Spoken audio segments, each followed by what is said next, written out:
25년 전 나는 예쁜 딸을 낳았습니다. 애아빠는 부잣집 외동아들로 우리는 아직 결혼 전이었어요. 당시 남자친구의 홀어머니가 우리 사이를 너무 반대하자 남자친구가 아기를 먼저 갖자고 제안했어요. 자식 이기는 부모 없으니까 손주를 안고 가면 결국 자기를 받아들일 거야. 혼전 임신이라니 한 번도 생각해 본 적 없는 일이었지만 당시에는 남자친구를 너무 사랑했기에 아기를 내세워 어머님을 설득하자는 제안을 받아들였어요. 하지만 자식 이기는 부모 없다는 말에도 예외는 있더라고요. 어머님은 남자친구와 나를 갈라세운 것도 모자라 갓 태어난 딸마저 빼앗아갔죠. 내 아들이 잠시 놀아줬더니 네가 정말 이 집 며느리라도 되는 줄 알았니? 믿었던 애아빠는 나와 헤어지지 않으면 유산을 단 한 푼도 물려주지 않겠다는 어머님의 말에 결국 우리 관계를 포기하고 중견기업 회장의 딸과 정략결혼을 하고 말았습니다. 어머님에게 쫓겨난 것도 모자라 내 모든 걸 걸고 사랑했던 남자에게까지 버림받은 때 내 나이 겨우 24이었습니다. 그리고 25년이란 세월이 흘렀습니다. 나는 그 집 대문 앞에 다시 섰습니다. 딸을 빼앗긴 그날의 기억이 처절하게 되살아났죠. 이를 악물고 초인종을 누르는데 육중한 대문이 열렸습니다. 그리곤 20대 중반의 젊은 아가씨가 나왔죠. 누구세요? 아가씨가 경계하며 나를 바라보았습니다. 손에는 커다란 여행용 캐리어를 끌고 있었죠. 어딘가로 떠나려고 문을 열었다가 나와 마주친 듯 했습니다. 여기가 김명자 씨 댁이 맞나요? 김명자는 오래전 나를 내쫓은 시어머니의 이름이었죠. 네, 맞는데요. 김명자 씨와는 어떤 관계이신가요? 저희 할머니신데 왜 그러시죠? 나는 그녀의 얼굴을 가만히 들여다보았습니다. 동그란 이마, 날렵한 콧날과 도통한 입술, 깊고 커다란 눈동자, 검은 기른 머리카락까지 아가씨는 나를 많이 닮아 있었습니다. 마치 타임머신을 타고 과거로 돌아가 거울을 보는 듯한 기분이 들 정도였죠. 처음 대문 앞에 섰을 때부터 쿵쾅거리던 가슴은 숨을 쉴 수가 없을 정도로 더욱 심하게 방망이질을 해댔습니다. 그녀가 나의 딸인지 확인을 해봐야 했습니다. 아가씨, 아버지 성함이 고영태인가요? 네. 그런데 아빠는 지금 여기 안 계세요. 그러는 아가씨는 이름이 뭔가요? 제 이름은 왜요? 왜 우리 집 사람들에 대해 꼬치꼬치 캐물으시는 거예요? 혹시 아가씨 생년월일이 2000년 11월 27일인가요? 그걸 어떻게... 아줌마 누구세요? 대체 누구신데 제 생년월일까지 아시는 거예요?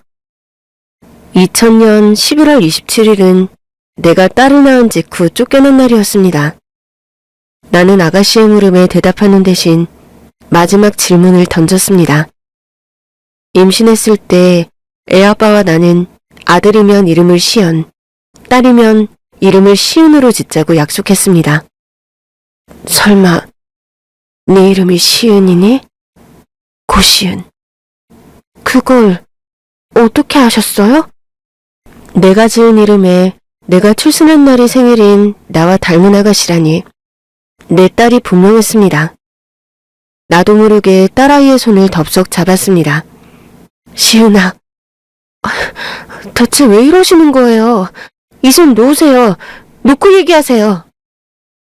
나는 정신이 번쩍 들어 딸의 손을 놓아주었습니다. 자초지종에 대한 설명 없이 손을 덥석 잡았으니 딸애가 놀랄만도 했죠. 나는 터져나오려는 눈물을 삼키며 겨우 말문을 열었습니다. 시은아, 나는 너의... 그 순간이었습니다. 여기가 어디라고 기어들어와? 감히 누구 허락으로 내 집에 팔을 들이밀어? 시어머니였습니다. 과거에 나를 내쳤던 그녀가 대문 밖으로 나와 딸의 앞을 가로막았습니다. 예전에 비해 많이 늙고 초라한 모습이었지만 그녀의 눈빛만큼은 여전히 상대를 집어삼킬 듯 날카롭게 빛나고 있었습니다. 오랜만입니다. 이게 누구야? 니깎게 감히 내 집에 다시 나타나다니? 내 아들 인생 망친 것도 모자라서 이젠 또 누구 인생을 망치려고 나타난 거야? 내가 당신 아들 인생을 망쳤다고요? 오히려 당신들 때문에 인생이 망가진 건 나예요. 당신들이 얼마나 매정하게 날 내쫓았는지 잊었어요? 그래서 뭐 어쩌라고? 이제 와서 보상이라도 하라는 거야 뭐야? 보상을 하라고 하면 하실 거예요? 어떻게 하실 건데요? 지난 25년의 세월을 어떻게 보상하실 거냐고요? 그럼 그렇지. 아유, 이제야 본색을 드러내네.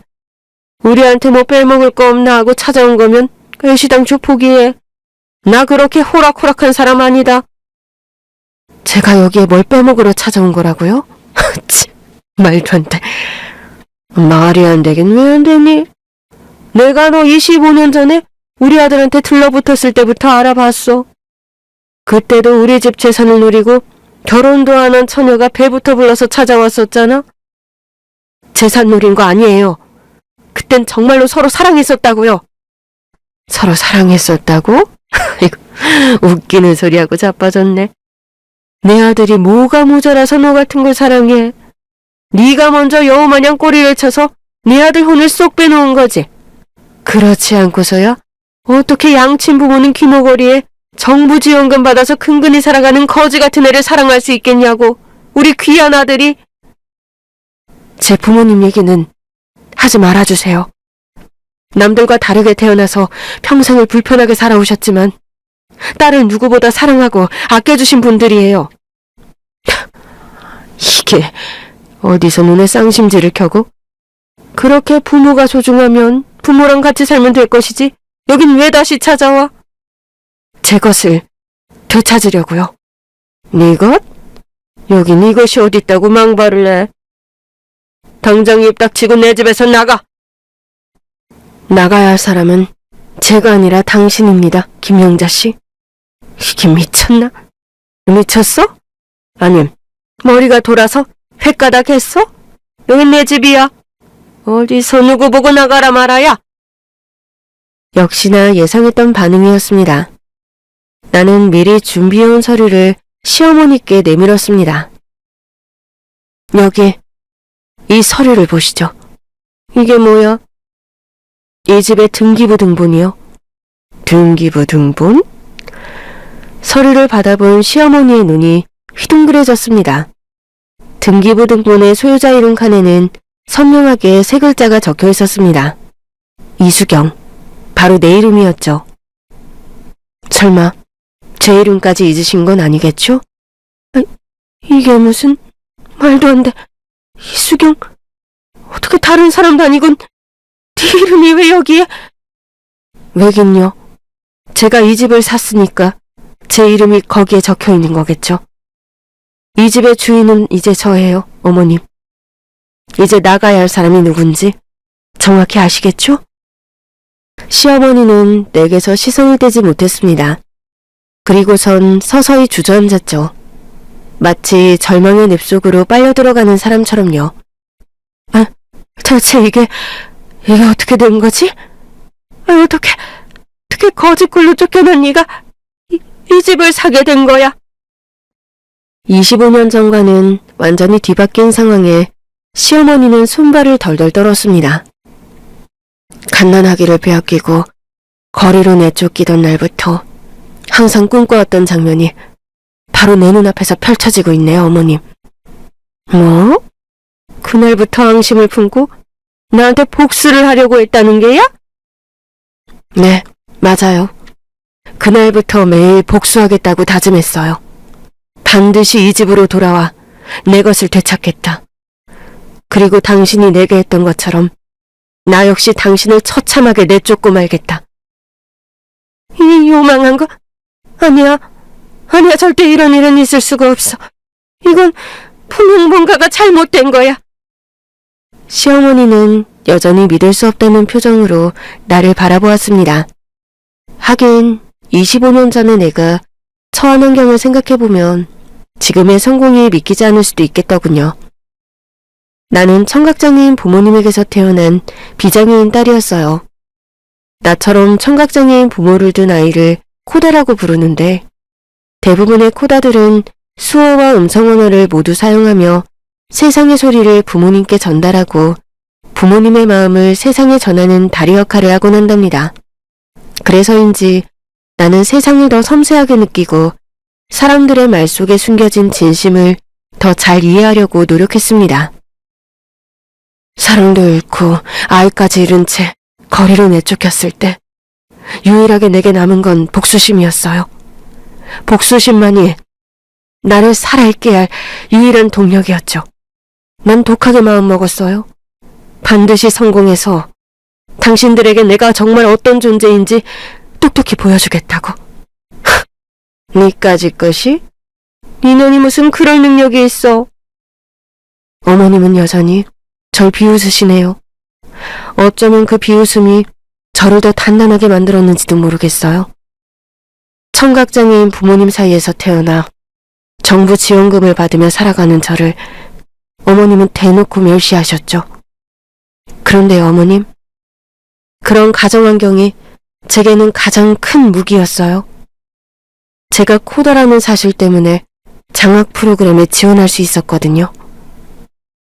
이 집에서 쫓겨난 직후 나는 장학 프로그램을 알아보았습니다.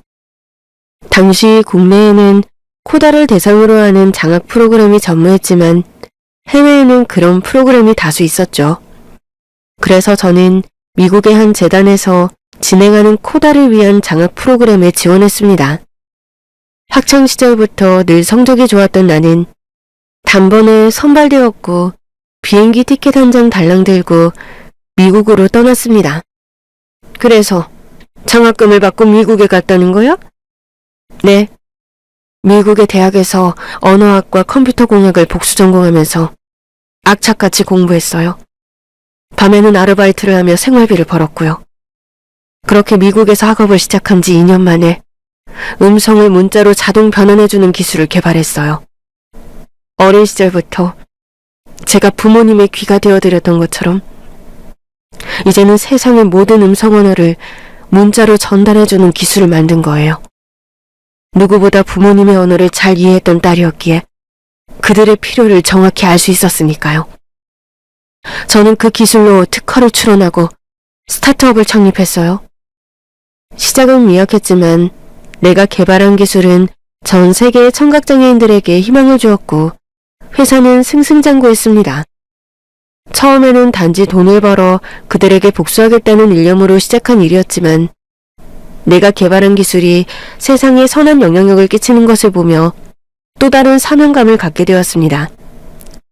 세상이 내 기술을 필요로 하게 되자 돈은 저절로 따라왔고 우리 회사는 업계의 선두주자가 되었습니다. 인공지능 비서가 상용화되면서 음성 사운드를 텍스트로 바꾸어주는 기술은 일반인에게까지 널리 활용되었습니다. 이게 모두 코다로 태어났기 때문에 가능한 일이었어요. 어머님이 그렇게 비웃으시는 청각장애인 부모님 덕분에 제가 성공할 수 있었던 거라고요. 지난 과거를 돌이켜보니 제 성공에 어머님도 한몫 단단히 하셨네요. 어머님이 그때 절 멸시하면서 내쫓지 않았다면 복수심에 불타지도 않았을 테고 그랬다면 지금의 저는 없었을 테니까요. 네가 지금 날 조롱하는 게야? 아니요, 어머님. 저는 사실을 말했을 뿐이에요. 덕분에 회사를 7천억에 매각할 수 있었거든요. 7천억? 시어머니의 눈이 휘둥그레졌습니다. 7천억이라는 금액이 그녀에게 얼마나 충격적으로 다가왔을지 짐작이 갔습니다. 평생을 부잣집 안주인으로 살아온 그녀라도 개인 재산 7천억을 손에 쥔 적은 없었을 테니까요. 그런데 내가 그런 어마어마한 재산을 가지고 있다니 놀랄만도 했습니다. 그 돈을 손에 넣었을 때 딱 하나의 생각이 떠오르더군요. 이제 모든 것을 되돌려 놓을 수 있다. 저는 한국으로 돌아와서 근처 부동산부터 수소문했어요. 이 집을 사들이고 싶었거든요. 그런데 문제는 어머님이 이 집을 내놓을 생각이 없다는 거였어요. 그래서 상황을 지켜보면서 기다리기로 했죠.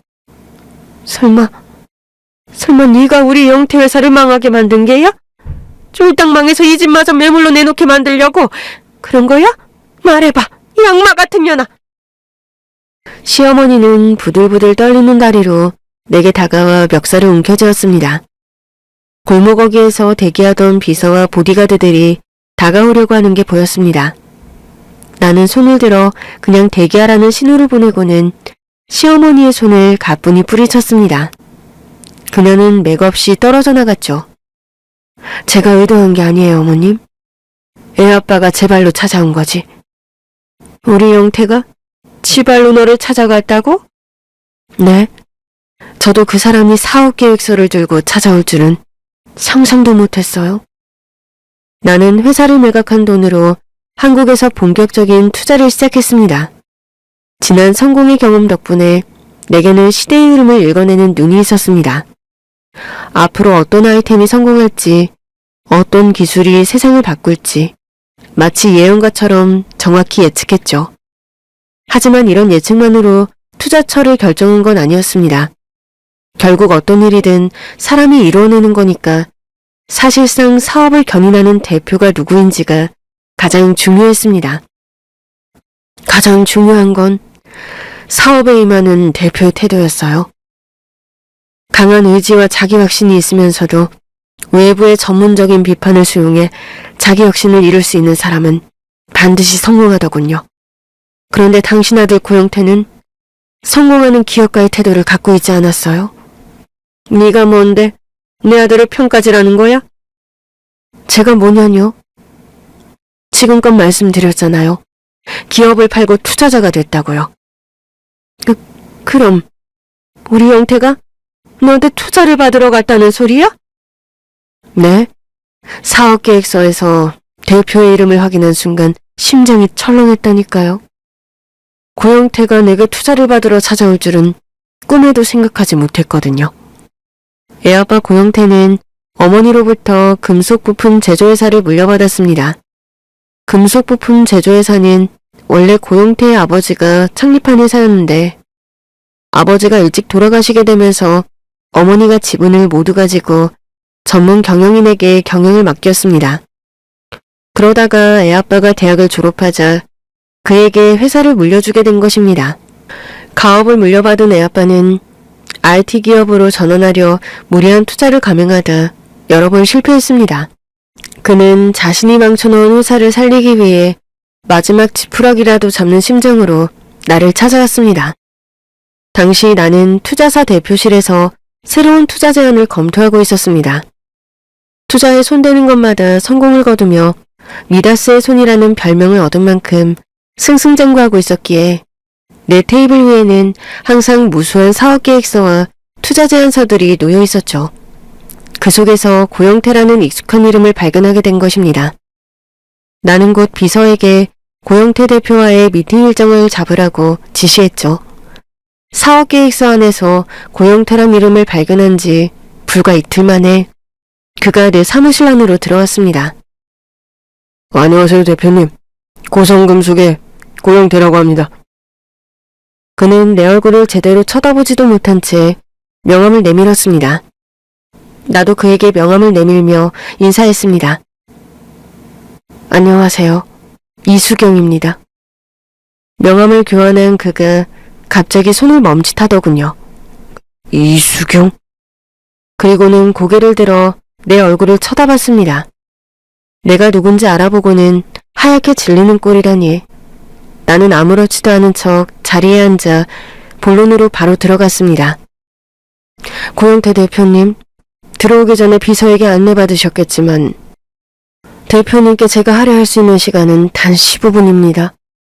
15분이 지나면 비서가 들어와서 미팅을 중단할 겁니다. 그러니 그 시간 안에 제가 왜 대표님의 회사에 투자를 해야 하는지 구체적으로 설명해 주세요. 예. 저기 대표님, 아니, 수경아. 너 이런 식으로 날 모른 체 할 거야? 방금 설명했다시피 내가 고영태 씨한테 쓸 수 있는 시간은 딱 15분입니다. 그 시간을 사업 계획이 아닌 다른 얘기로 허비해도 좋다는 겁니까? 아, 무슨 소리를 그렇게 서운하게 해? 우리가 도대체 얼마 만에 다시 만나는 건데 그걸 시간업이라고 표현을 하니? 나는 고영태 씨와 함께한 시간들이 인생을 허비한 것 같던데. 야, 너 정말 많이 변했구나. 수경이 네가 대학 시절부터 머리 좋고 근성 있는 건 알고 있었지만 이렇게까지 성공할 줄은 미처 몰랐네. 대체 너 어떻게 이 자리까지 올라간 거야? 기사 찾아봐. 인터넷에 내 이름으로 기사 검색하면 많이 나올 거야. 내 이력도 다 정리돼 있을 거고. 지금 너나 무시하는 거야? 무슨 뚱딴지 같은 소리야. 그렇잖아. 지금 내가 너한테 투자 받으러 왔다고 날 무시하고 홀대하는 거지? 그럼 여기서 어떻게 이 자리까지 올랐는지 구구절절 다 이야기를 해야겠어? 아까 말했잖아. 나는 15분 단위로 미팅을 해야 하는 사람이야. 그런 사람 앞에 두고 그냥 이렇게 시간을 허비하고 싶어? 투자 안 받을 거야? 아니, 내 말은 그게 아니라. 수경아, 나 안 보고 싶었어? 응, 안 보고 싶었어. 어떻게 그렇게 매몰차게 말할 수가 있니? 25년 전에 그쪽은 나한테 더 매몰찼던 것 같은데. 내 말에 애아빠는 더 이상 대꾸를 하지 못했습니다. 나는 그러다 치고 딸은, 네가 낳은 네 딸은 안 보고 싶었어? 보고 싶다면 보게 해줄 거야? 애아빠는 말이 없었습니다. 무언의 부정이었죠. 그러면서 묻긴 왜 물어봐? 나는 보여주고 싶긴 한데 우리 시은이가 놀랄까봐 그렇게 못하겠어. 애 이름이 시은이야? 응. 수경이 네가 지은 이름이잖아. 그 딸이면 시은이, 아들이면 시은이로 하자고. 그건 또 무슨 짓인데?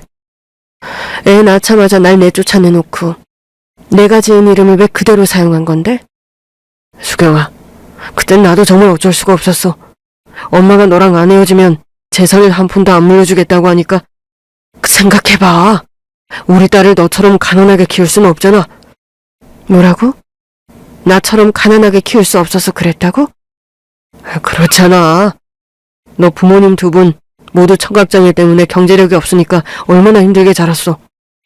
우리 땐 국가장학금 같은 것도 없어서 너 대학 다니는 내내 성적장학금에 목매면서 낮에는 공부하고 용돈 벌어야 된다면서 밤에는 호프집에서 새벽까지 알바하고. 내가 그 모습 보면서 정말이지 가슴이 찢어졌어. 그래서 나랑 사귄 거니? 내가 불쌍해서? 가난하고 초라한 내 인생 보고 있자니 가슴이 찢어져서? 우리 집에 재력이 있으니까 너도 돕고 청각장애 있는 너희 부모님도 좀 편안하게 모시고 싶고 그랬지 뭐. 그쪽은 나랑 연애를 한 거야? 봉사활동을 한 거야? 나도 그게 좀 헷갈려. 우리 엄마 말로는 내가 워낙 귀하게 자라서 동정심이 많다고 하더라고. 그래서 수경이 네 처지를 보고 동정을 한 거지. 그거 사랑 아니니까 착각하지 말라고 하더라고. 사랑이 아니라 동정을 한 거였다는 거지? 그러면서 왜 나한테는 애를 갖자고 한 거야? 자식 이기는 부모 없으니 애 앞세워서 가면 어머님 설득할 수 있을 거라고 날 꼬드기고 평생 나와 우리 아이 책임질 거라면서 믿으라더니 나는 정말 그때 고영태 씨가. 나는 목이 메어 말을 잇지 못했습니다. 그때는 내 아빠가 나를 정말로 사랑한다고 믿었습니다. 아기를 가져서라도 시어머니를 설득하자는 그의 목소리는 간절했고 눈빛은 흔들림 없이 강인했습니다. 그래서 나는 어리석게도 그의 말을 따랐는데 결국 그는 돈을 택했습니다. 머릿속이 복잡하게 얽힌 실타래 같았습니다. 여러 군데 풀 수 없는 매듭이 생겨 결국 가위로 잘라낼 수밖에 없는 붉은 인연의 실타래요. 나는 애써 감정을 추스르고 인터폰으로 담당 실장을 호출했습니다. 제3자를 배석시키면 애아빠가 사적인 얘기를 하지 못할 것 같았거든요. 곧이어 실장이 안으로 들어와 자리에 앉았습니다. 담당 실장님도 왔으니까 브리핑 시작하시죠. 고영태 대표님. 예, 알겠습니다. 저희 고성금속은 한때 금속 부품 제조업계에서 독보적인 위치에 있던 회사였습니다. 하지만 시대의 흐름을 읽지 못하고 구시대적인 방식에 머물렀습니다. 하지만 이제 다릅니다. 시대 변화를 읽고 과감하게 IT 회사로 전환해 스마트 팩토리 시스템을 만드는 고성 메타로 새롭게 태어나고자 합니다.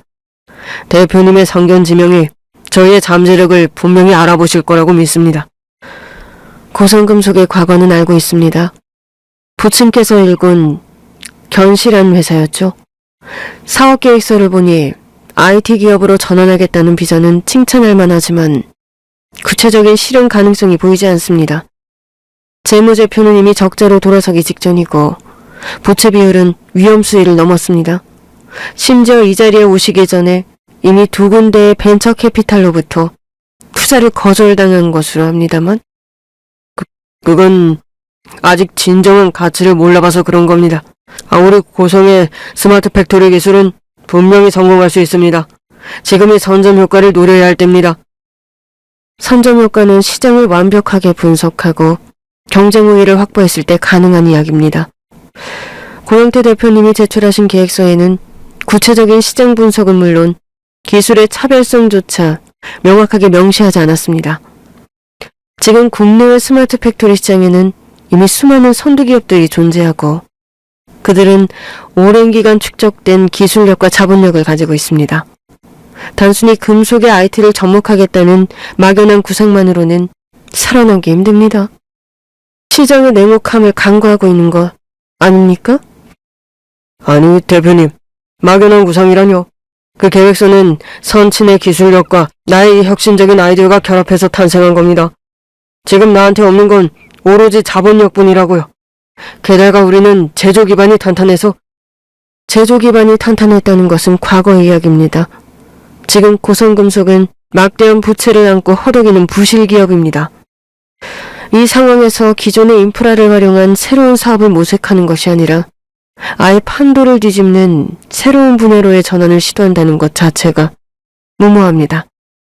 더욱이 제출하신 재무계획을 보면 현금 흐름이 엉망입니다.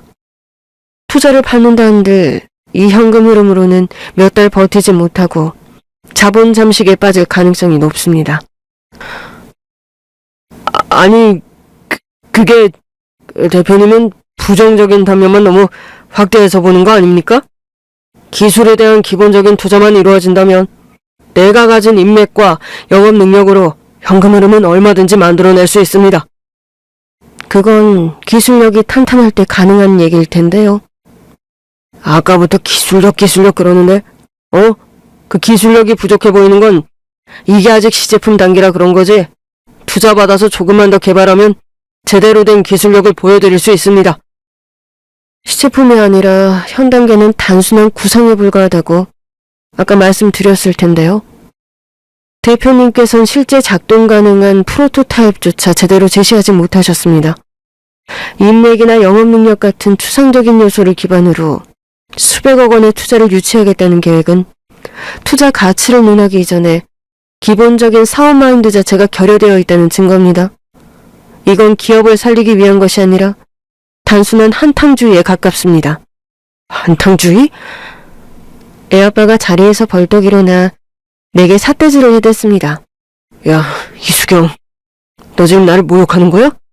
너 사실은 나한테 투자해줄 생각 없었지? 옛날 일 안 갚음하려고 투자할 생각도 없으면서 일부러 나 여기 불러앉혀서 망신이나 주고 있는 거잖아, 지금? 실장이 애아빠에게 다가갔습니다. 투자 일을 하다 보면 간혹 공지에 몰린 기업가들이 진상으로 변하는 꼴을 보기도 합니다. 투자를 안 해주면 절대 안 나가겠다, 여기서 뛰어내리겠다 등등 별일이 다 있죠. 나뿐만 아니라 실장도 그런 경험이 많아 능숙하게 대처했습니다. 대표님, 여기서 이러시면 안 됩니다. 진정하십시오. 실장이 애아빠의 팔을 잡았습니다. 그러자 애아빠는 실장의 손을 뿌리치고 소리를 질렀습니다. 와, 감히 어디에 손을 대? 내가 말이야, 여기 있는 이수경의 전남편 되는 사람이야. 당신이 함부로 만지고 자시고 할 수 있는 사람이 아니라고. 나는 실장에게 나가라고 손짓했죠.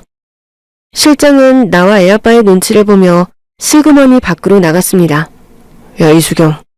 너 저기 부하 직원 왜 들어오라고 했냐? 부하 직원 보는 데서 나 개쪽 주고 싶어서 그런 거지? 그래도 내가 이 바닥에서 오랜 기간 사업을 해온 사람이야. 어디서 어떻게 굴러먹다가 이 자리까지 올라왔는지 몰라도 그런 식으로 사람 무시하는 거 아니다 너. 그래, 네가 가진 그 막대한 자본으로 나 같은 중소기업 사장 하나 망하게 만드는 건 일도 아니겠지. 그 말 나온 김에 하나만 묻자. 수경이 네가 가진 그 돈 대체 어디서 난 거야? 그건 인터넷에서 기사를 검색해 보라고. 애아빠는 내 말을 잘랐습니다. 분에 못 이겨 제 할 말만 계속하며 비아냥거렸죠. 왜? 예전처럼 돈 많은 남자라도 하나 물었어? 그래서 그 남자 돈으로 이렇게 높은 자리에 올라와서 투자받고 싶어하는 사람들이 네 앞에서 머리 조아리는 거 보면서 즐기는 거야? 예전에 내가 돈 많은 남자를 물었었다고? 그래, 물었잖아. 나 말이야, 나. 네가 대학 다닐 때 우리 집 돈 많은 거 알고 나한테 꼬리 쳤잖아. 정말이지 어이가 없었습니다. 시계를 보니 미팅 시간이 끝나려면 1분이 남아있었습니다. 나는 그 인간이 아무 말이나 짓거리도록 그저 놔두었죠. 야, 우리 엄마가 그러는데 너처럼 가진 것 없는 애들은 있는 집 자식 한번 물면 절대 안 놔준대. 그리고 날 때부터 거지근성이 있어서 평생 빌어먹고 사는 게 다반사랬어. 그런 네가 자수성가를 했을 리가 없잖아. 수경아, 네가 나한테 악감정이 있는 건 아는데 이번 한 번만 봐주라. 어? 내가 뭘 해야 되니? 뭐 어떻게 해야 나한테 투자를 해줄 건데? 나 지금 돈이 엄청 급해, 수경아. 여기서도 투자를 못 받으면 삼금융으로 가야 한다고. 예정을 생각해서라도 네가 나한테 이러면 안 되는 거 아니야? 도대체 뭘 원해? 어? 원하는 거 없습니다. 그저 나는 제출하신 사업계획서와 재무제표를 면밀히 분석하고 공정하게 결론을 내린 것뿐입니다. 면밀한 분석과 공정한 결론이라? 야, 말이야 그럴싸하지? 너 우리 딸 시은이 만나고 싶지? 투자해주면 내가 엄마랑 와이프 설득해서 시은이 만나게 해줄게. 시은이한테는 수경이 네가 친엄마라고 다 밝혀주고.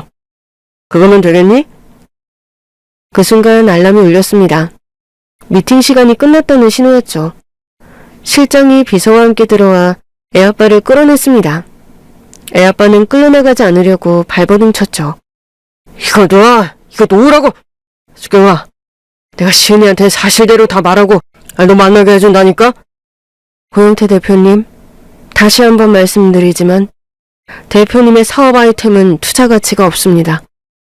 그리고 우리는 결혼한 적이 없으니 전 남편이라는 말도 삼가해 주세요. 그럼 살펴가십시오.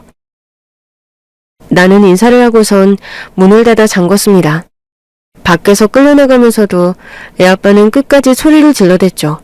야, 웃기지 마. 웃기지 말라고. 내 사업 아이템에 투자 가치가 없어? 내 아이템이 어때서?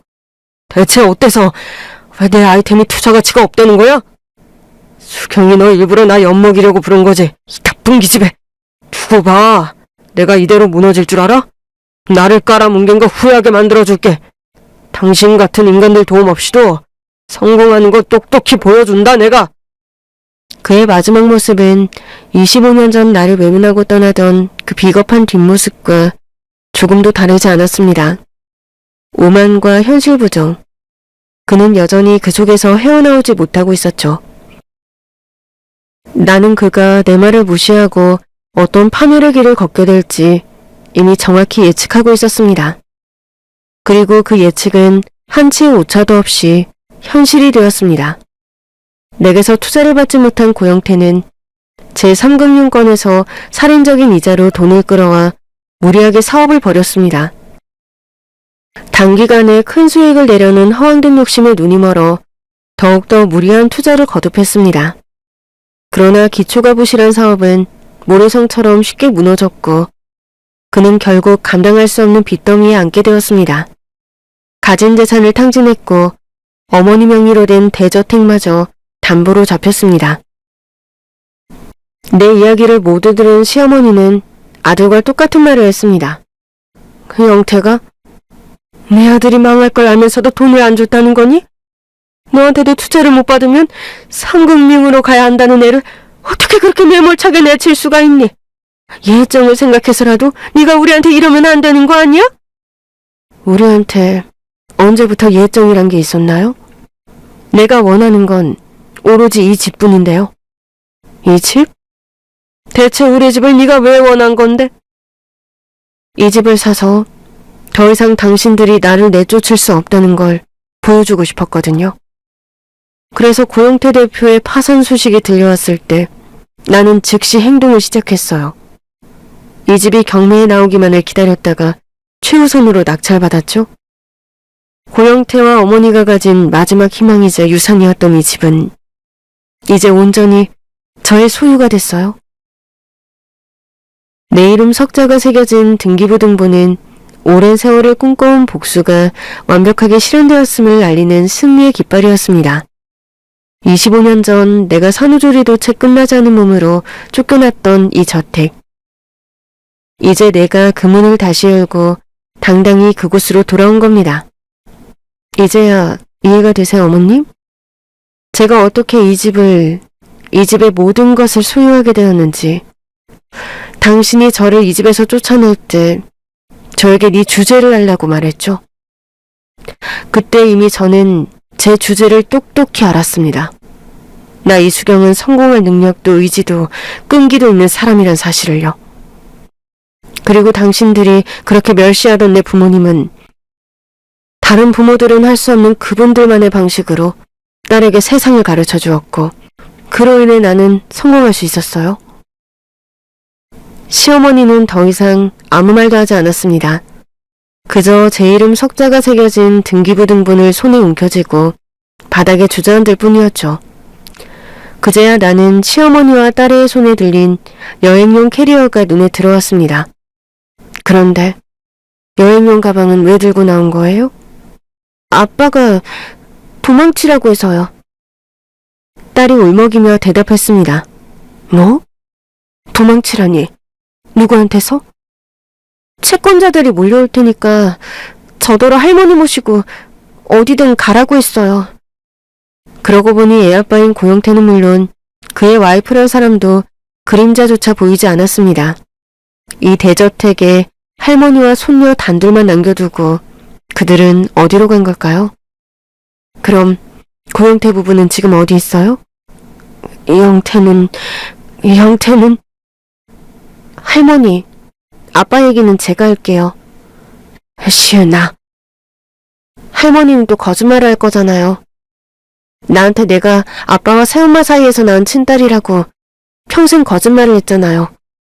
새엄마는 일찌감치 자기가 낳은 딸 아니라고 나한테 솔직하게 털어놨는데, 친딸 아니고 친엄마 아니니까 자기한테 너무 많은 걸 기대하지 말라고 어릴 적부터 나한테 성그으며 살아왔는데, 할머니는 끝까지 주변 사람들한테 새엄마가 낳은 딸 맞다고 거짓말했잖아요. 저기 대표님. 딸 시은이가 나를 불렀습니다. 나 말이니? 네, 대표님. 아빠 회사 망한 직후에 새엄마가 이혼 소송을 해서요. 새엄마는 그때부터 이 집에 없었어요. 그리고 아빠는 지난주부터 집에 안 들어오다가 갑자기 오늘 아침에 전화가 와서는 도망치라고만 했어요. 어디 있다는 말은 없었고? 네, 없었어요. 그저 도망치라고 하면서 혹시라도 채권자들을 만나면 아빠가 어디 있는지 모른다고 하라고 그랬어요. 고영태는 큰 빚을 감당하지 못하고 도망을 친 게 분명했습니다. 아무리 그렇다고 하지만 어머니와 딸을 두고 혼자 도망치다니 어처구니가 없었습니다. 내 딸이 겪었을 무관심과 외로움이 걱정됐죠. 그래서 지금 어디로 가는 중이었는데? 어디로 갈지는 못 정했는데 일단 이 집에서 벗어나야겠다는 생각에 짐을 싸서 나왔어요. 목적지도 없이 무작정 짐을 싸서 나왔다고? 네. 한숨이 절로 나왔습니다. 돌이켜보니 3분만 늦었어도 나는 내 딸을 못 만날 뻔했더군요. 여행용 캐리어를 끌고 제 할머니와 함께 무작정 거리로 나섰을 테니까요. 일단 다시 들어가죠. 네? 아빠가 도망치라고 했는데. 걱정하지 마. 내가 우리 시은이 치던 마인 내가 아무도 내 딸한테 해코지 못하도록 막아줄게. 나는 비서와 보디가드들에게 집으로 찾아오는 채권자들을 돌려보내라고 지시하고는 딸과 함께 대문 안으로 들어섰습니다. 그때였습니다. 뒤에서 어머님이 내 이름을 부르더군요. 예, 수경아. 시은이마저 데려가면 이제 나는 어떻게 하니? 아무리 미운 사람이라도 연세 드신 분을 그대로 거리로 내몰 수는 없었습니다. 다시 들어오세요, 어머님. 도망 안 가셔도 돼요. 아유, 정말이니, 수경아? 네, 같이 들어가세요. 나는 시어머니의 여행용 캐리어를 대신 끌고 마당을 가로질러 현관 안으로 들어갔습니다. 시은아, 밥은 먹었니? 시은이는 고개만 저었고 시어머니가 대뜸 대답을 했습니다. 야, 새벽부터 짐 싸느라 물 한 모금 못 먹었어. 아까 대문 앞에서 너 만난 이후로도 계속 당이 떨어지는 게 어질어질하니 힘도 없고 쓰러질 것만 같네. 배달시켜 드릴 테니까 잠시 방에 들어가서 누워 계세요. 나는 휴대폰 배달 앱을 켜들었습니다. 시은이는 뭐 좋아하니? 아무거나요. 그럼 한식 도시락으로 알아서 시켜줄 테니까 너도 안에 들어가서 좀 쉬고 있어. 아니요, 저는 여기 있을래요. 딸은 내가 배달을 시키는 동안 옆에 가만히 앉아 있었습니다. 가만히 있자. 디저트는 뭘로 할까? 디저트는 안 시켜도 돼요. 내가 먹고 싶어서 그래. 요즘 요거트 과일 아이스크림이 유행이던데 이걸로 시켜서 같이 먹을까? 네. 키위, 바나나, 블루베리, 망고 이렇게 추가하면 되겠지? 저 딸기도 추가해주세요. 딸이 처음으로 제게 무언가를 원한다고 말해주니 정말 기뻤습니다. 나는 디저트까지 모두 주문하고 한숨을 돌리며 실내를 둘러봤습니다. 가전제품과 가구는 물론이고 작은 소품에까지 빨간 딱지가 덕지덕지 붙어 있었죠. 저기요, 대표님. 딸이 나를 불렀습니다.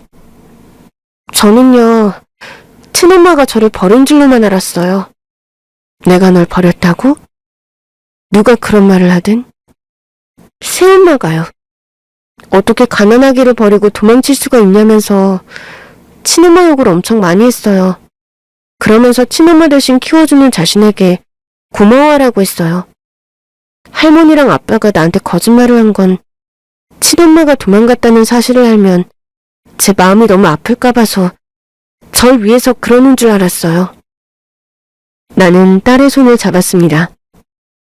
시은아, 엄마는 절대 널 버린 게 아니야. 꼭 너를 다시 찾으려고 정말이지 죽을 힘을 다해서 노력했어. 조금 전에 얘기를 들어서 이제는 알아요. 할머니와 아빠가 거짓말을 했다는 걸.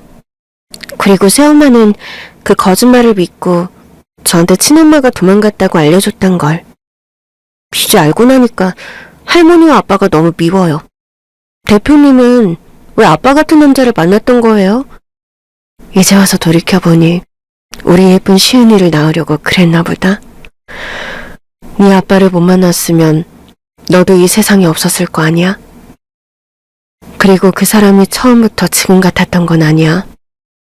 영태 씨와 나는 캠퍼스 커플이었는데 부모님이 청각장애인이라서 늘 기죽어 살던 나에게 수경아, 너는 세상의 아름다운 소리를 듣고 그 소리를 부모님께 전해주는 아름다운 사람이야 라며 늘 용기를 주던 사람이었는데 어머니 때문에 나쁜 쪽으로 많이 변한 것 같아.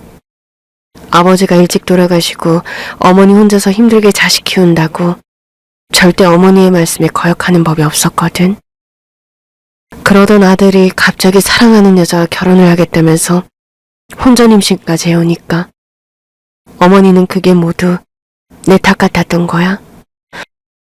그 전에 자기 말이면 무조건 복종하던 아들이 변했으니까. 애아빠가 임신 소식을 알리자마자 시어머니는 내가 일하는 호프집으로 찾아와 나를 강제로 차에 태웠습니다. 얼마 후 도착한 곳은 바로 이곳 오늘 내가 다시 찾아온 이 저택이었습니다. 그리고는 나를 감금하다시피 했어. 밖으로는 한 발자국도 나갈 수 없었고 휴대폰도 빼앗겼고 누구와도 연락할 수가 없었어. 가족에게조차 내 행방을 알리지 못했지. 내가 사라졌다는 것을 알면 부모님이 얼마나 걱정하실지 상상조차 하기 싫었어. 매일 밤낮으로 울면서 영태 씨에게 도와달라고 매달렸지만 그는 아무것도 해주지 못했어. 그저 어머님 말씀대로 하라며 다독일 뿐이었지. 그렇게 만사까지 마치 죄인처럼 이 집안에 갇혀 지냈어. 나를 돌보는 유일한 사람이라곤 어머님이 전부였어. 가정부도 내가 머무는 방 근처에도 오지 못하게 했을 정도였으니까. 그렇게 아무도 모르게 조용히 출산을 기다리는 동안 밖에서는 영태 씨의 정략 결혼 준비가 착착 진행되고 있었어. 네 새엄마, 그분은 중견기업 회장님의 막내딸이었는데 어릴 때 사고로 아이를 가질 수 없는 몸이 됐어. 옛날엔 여자가 아이를 낳을 수 없으면 손가락질을 당했으니까 회장님이 내가 낳은 소중한 딸을 그분의 아기처럼 보이도록 어머님과 함께 작전을 짠 거지. 내 목소리에 과거의 고통이 생생하게 묻어나왔습니다. 딸은 내 이야기에 조용히 귀를 기울였죠. 눈빛을 가득 채우던 경계심이 연민으로 변화하는 게 느껴졌습니다. 산딸이 되자 어머님은 회장님의 주치의를 이 집으로 불러 출산을 시켰어. 나는 고통 속에서 홀로 너를 낳았단다. 내 옆에는 그 누구도 없었어. 영태 씨도 어머님도 우리 부모님도 그저 혼자였어. 갓 태어난 너를 한번 안아보지도 못하고 빼앗긴 다음 바로 이 집에서 쫓겨난 거야. 내 눈에서는 뜨거운 눈물이 흘러내렸습니다. 쫓겨나던 날부터 당장이라도 이 집으로 쳐들어와서 내 딸을 찾아가고 싶었지만 나는 가진 게 너무 없던 사람이고 상대방은 모두 부자였으니 계란으로 바위치기일 뿐이었어. 그래서 내 딸을 데려올 힘을 기르기로 마음먹었던 거야. 딸이 내 손을 살며시 잡아주었습니다. 시은아, 나를 엄마라고 불러줄 수 있겠니? 그래요, 엄마. 시은아, 내 딸. 나는 딸을 부둥켜 안고 한참을 울었습니다. 눈물을 흘리기는 딸도 마찬가지였어요. 이렇게 좋은 엄마가 계시는데 왜 그렇게 힘들게 살아야 하는지 모르겠어요. 힘들게 살아야 했다니, 그게 무슨 말이야? 엄마, 사실 저는 지금 마음이 많이 아픈 상태예요. 평생을 할머니의 인형처럼 자랐거든요. 할머니는 제 마음보다는 외부의 시선이 더 중요한 분이셨으니까요. 딸의 입에서 쏟아지는 이야기는 내 가슴을 갈갈이 찢어놓는 비수와 같았습니다. 내가 직접 겪는 고통보다 딸의 입으로 전해 듣는 고통이 더욱 가슴 아팠죠. 이게 엄마의 심정이 아닌가 싶더군요. 할머니는 늘 저에게 너는 의대에 가야 한다, 의사가 되어야 한다, 그래야 우리 가문의 명예를 되찾고 할머니의 자랑이 될 수 있다고 강요했어요. 저는 할머니의 자랑이 되고 싶어서 정말 열심히 공부해서 의대에 진학했고요. 그런데 저는 의사가 될 수 없는 사람이더라고요. 의사가 될 수 없는 사람이라니, 그게 무슨 말이야? 혈액공포증이었거든요. 피만 보면 실신을 하는 바람에 결국 의대에서 자퇴했어요. 의대를 그만두고 집에서 쉬는 내내 할머니는 제게 실망했다면서 엄청 화를 냈어요. 하지만 할머니의 압박은 거기서 끝나지 않았어요. 의사 손주 사위라도 봐야겠다며 저를 바로 결혼정보회사에 등록시켰어요. 그리고선 제가 만나는 남자들마다 찾아가서 신상부터 집안까지 다 파헤쳤고 마음에 들지 않으면 어디 여자 집안 돈을 노리고 들러붙냐며 막말을 해댔어요. 그 덕분에 항상 연애는 시작도 못해보고 번번이 깨지기만 했어요. 나는 딸을 조용히 안아주었습니다. 시은아, 할머니의 마음에 들기 위해서 엄청난 노력을 했구나. 안 그러면 사랑받지 못할까봐 두려웠어요. 이 엄마는 시은이가 어디서 뭘 하든 응원하고 사랑할 거야. 그러니까 이제 지난 일은 모두 털어내고 다시 시작하자. 시은이는 뭐 할 때 가장 즐거워? 저는 케이크 만들 때요. 그럼 시은이는 케이크를 만들어. 케이크부터 시작해서 즐거운 일을 하나씩 늘려가는 거야. 그렇게 우리 함께 즐거워지자. 알았지, 시은아? 그럼 이제 저는 엄마와 함께 사는 거예요? 당연하지. 이 집에서 우리 함께 사는 거야. 이제라도 시은이는 엄마 옆에서, 엄마는 시은이 옆에서 행복하게 살도록 하자. 네, 너무 좋아요. 마치 꿈이라도 꾸는 것처럼. 그런데 이제 할머니는 같이 안 사는 거죠? 딸의 질문에 나는 며칠 고민했습니다. 맘 같아서는 어디 내다버리고 싶었지만 인간된 도리로는 그럴 수가 없었죠. 나는 늙은 시어머니를 요양원에 보내고 딸과 함께 그 집에서 새로운 생활을 시작했습니다. 그렇게 지난 25년간의 모든 고통과 한을 갚아주며 그들은 모든 것을 잃고 비참하게 몰락했고 나는 마침내 딸과의 감동적인 재회를 통해 지난 세월의 아픔을 치유하고 진정한 행복을 되찾았습니다.